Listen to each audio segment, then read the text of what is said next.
अगर कोई long term vision के साथ पोर्टफोलियो क्रिएट कर भी रहा है तो आइडियली कितने टाइम में अपने पोर्टफोलियो को रिव्यू करना चाहिए? क्योंकि ज़रूरी नहीं कि जिस फंड्स की परफॉर्मेंस की हम बात कर रहे हैं, जो आज परफॉर्मेंस है वो अगले 5 साल तक एज इट इज़ रहे। तो आइडियली कितने समय में अपने पोर्टफोलियो पर गौर करना चाहिए अगर हम रिव्यू की बात करें तो? जी। देखिए दिवाली जी, जहाँ तक रिव्यू की बात है, यानी आपको अपने स्कीम्स को रेगुलरली मॉनिटर करना है, वो तो आपको क्वार्टरली या हाफ ईयरली करना ही चाहिए कि उसमें क्या चल रहा है, कैसा उसका परफॉर्मेंस है।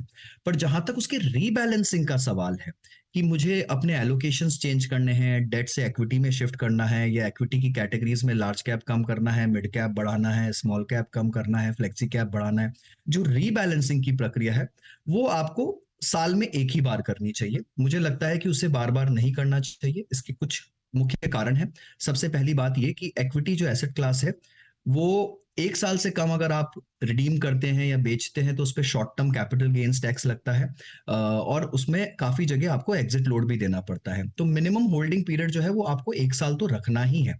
इनफैक्ट इक्विटी की जब बात करते हैं तो हम ये बोलते हैं कि आप कम से कम 5 साल के ऊपर का होल्डिंग पीरियड रखिए ताकि आप अच्छे से समझ पाएँ कि उस फंड का प्रदर्शन कैसा रहा है। तो जो रीबैलेंसिंग की प्रक्रिया है, वो मिनिमम 1 साल में 1 ही बार होनी चाहिए और 1 साल में भी बहुत ज़्यादा बदलाव नहीं करने चाहिए।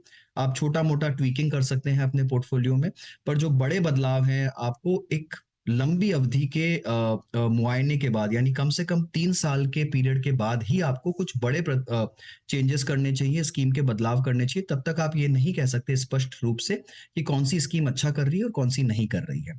पर जहाँ तक पोर्टफोलियो के मॉनिटरिंग का सवाल है, यानी आप जब उसे कैसे कितनी फ्रीक्वेंसी में आपको उसको देखना है, परखना है, जाँचना है, उसकी परफॉर्मेंस को मेज़र करना है, तो वो एटलीस्ट क्वार्टरली या हाफ ईयरली होनी ही चाहिए। तो रीबैलेंसिंग मिनिमम 1 साल एंड मॉनिटरिंग एवरी क्वार्टर या फिर 6 महीने में।